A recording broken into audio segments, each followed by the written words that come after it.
সংসার জীবনে যারা পা দিয়েছেন, সেটা নূতন হোক আর পুরনো হোক, বিবাহিত দাম্পত্য জীবনে সংসারে অনেক কলহ লেগে থাকে।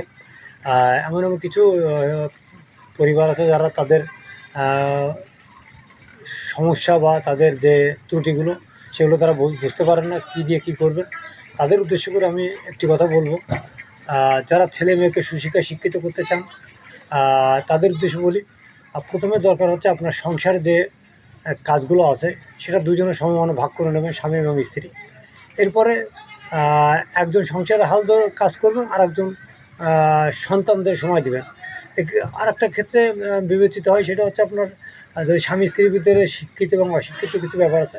যদি স্বামী শিক্ষিত হয় সেক্ষেত্রে কাজের ফাঁকে ছেলে মেয়েদের সময় দেবে স্বামী, আর স্ত্রী যদি শিক্ষিত হয় সেক্ষেত্রে সংসারের কাজের ফাঁকে ছেলে মেয়েদের সময় দেবে। যখন ছেলে মেয়েদের যে পিতা মাতা সময় দেন, সেখানে পিতা সময় দিলে মাতা সংসারে কাজ করবেন, আর মাতা সময় দিলে পিতা সংসারে কাজ করবেন। আর স্বামী স্ত্রীর মধ্যে কাজগুলো দুজনে মিলে সমান ভাগ করে নিতে হবে।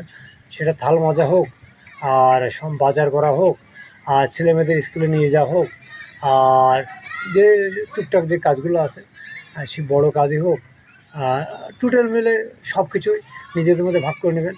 কারণ একজন কাজ করবে আর একজন বসে থাকলে সেটা একজন ব্যক্তির পক্ষে সেটা কষ্ট হয়ে দাঁড়ায়।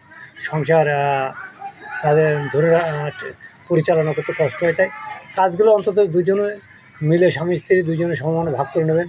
এতে আপনার সংসারও যেমন সুন্দরভাবে চলবে এবং দুজনের ভিতরে কষ্ট কম হবে।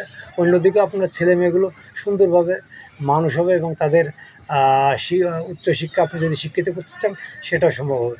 আপনার ছেলে মেয়েদের সুন্দর ভবিষ্যৎ এবং দীর্ঘায়ু কামনা করে আমি আমার কথা শেষ করলাম।